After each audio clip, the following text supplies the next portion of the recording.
কুষ্টিয়ার কুমারখালীতে ব্যাপক উৎসাহ উদ্দীপনা উৎসবমুখর পরিবেশে নারী ক্রিকেট টুর্নামেন্টের ফাইনাল খেলা অনুষ্ঠিত হয়েছে। নারীদের খেলাধুলায় প্রসার উন্নয়ন ও জাতীয় পর্যায়ে খেলোয়াড় তৈরির লক্ষ্যে শুক্রবার বিকেলে কুমারখালী এম.এন. পাইলট মডেল মাধ্যমিক বিদ্যালয় মাঠে প্রথমবারের মতো এমন আয়োজন করে একটি স্বেচ্ছাসেবী সংস্থা ডক্টর নাসের ফাউন্ডেশন। ফাইনাল খেলায় কুমারখালী সরকারি বালিকা মাধ্যমিক বিদ্যালয়ের ক্রিকেট একাদশকে 8 উইকেটে হারিয়ে চ্যাম্পিয়ন হওয়ার গৌরব অর্জন করে খোরশেদপুর মাধ্যমিক বিদ্যালয় দল। খেলা শেষে সন্ধ্যা চ্যাম্পিয়ন ও রানার্স আপ দলের হাতে পুরস্কার তুলে দেন শিক্ষা মন্ত্রণালয়ের সচিব রেহানা পারভিন। আয়োজন প্রসঙ্গে জানতে চাইলে ডক্টর নাসের ফাউন্ডেশনের সভাপতি ও বেকারসফিল্ড ক্যালিফোর্নিয়া স্টেট ইউনিভার্সিটি কমিউনিকেশন বিভাগের চেয়ারপারসন ডক্টর মোহাম্মদ আবু নাসের জানান, বৃহস্পতিবার সকালে 8টি আন্তঃস্কুলের দল নিয়ে টুর্নামেন্টের যাত্রা শুরু হয়েছিল। ব্যাপক উৎসাহ উদ্দীপনা ফাইনাল অনুষ্ঠিত হয়েছে। নারীদের খেলাধুলার প্রসার উন্নয়ন ও জাতীয় মানের খেলোয়াড় তৈরির লক্ষ্যে এমন আয়োজন করা হয়েছে।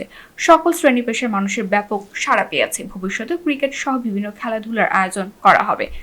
আমরা কেন এই অনুষ্ঠানের এই টুর্নামেন্টের আয়োজন করলাম? কারণ আমি কয়েক বছর আগে পত্রিকায় একটা লেখা পড়েছিলাম যে নেত্রকোনার সম্ভবত কলা সুন্দর ওই গ্রামটার নাম। ওই গ্রামের একজন ভদ্রলোক, উনি 10-12 বছর আগে মেয়েদের ফুটবল প্রশিক্ষণ শুরু করলেন।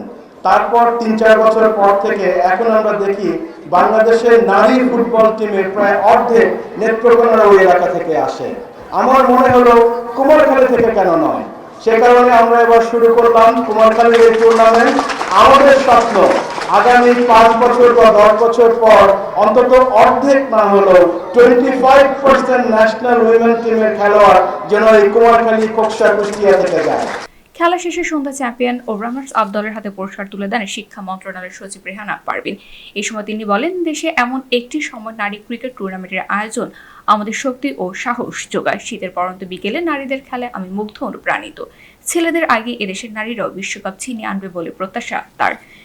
আজকে যখন ঐশী, আমি ঐশীর নামটা বারবার শুনছিলাম, ঐশী এবং তার সহ খেলোয়াড়রা খেলছিল তখন, বা তাদের খেলা যখন দেখছিলাম মুগ্ধ হয়ে, তখন মনে হচ্ছিল এরাও একদিন নিগার, নার্গিস, মারুফাদের মতো আন্তর্জাতিক অঙ্গনে খেলবে, আমাদের জন্য সম্মান বয়ে নিয়ে আসবে। এবং এমন একটা কথাও বলা হলো যে মেয়েরা হয়তো ছেলেদের চেয়ে আগে বিশ্বকাপ ছিনিয়ে আনতে পারবে। তিনি আরো বলেছেন, পুরুষের পাশাপাশি এই অঞ্চলের নারীরাও শিক্ষা, সংস্কৃতি ও ক্রিয়ার অনেক ভালো করবে। তারা তাদের মধ্যে মননশীলতা, সংবেদনশীলতা, সৃষ্টিশীলতা, মানবিকতাপূর্ণ স্ফূর্তি ঘটিয়ে সুনিপুণ নাগরিক হিসেবে গড়ে উঠবে। আজকের এই খেলোয়াড়দের পারফর্ম দেখে আমরা আশাবাদী হতে পারি যে আমরা আমাদের এই প্রিয় মাতৃভূমির বদনখানি কখনো মলিন হতে দিব না।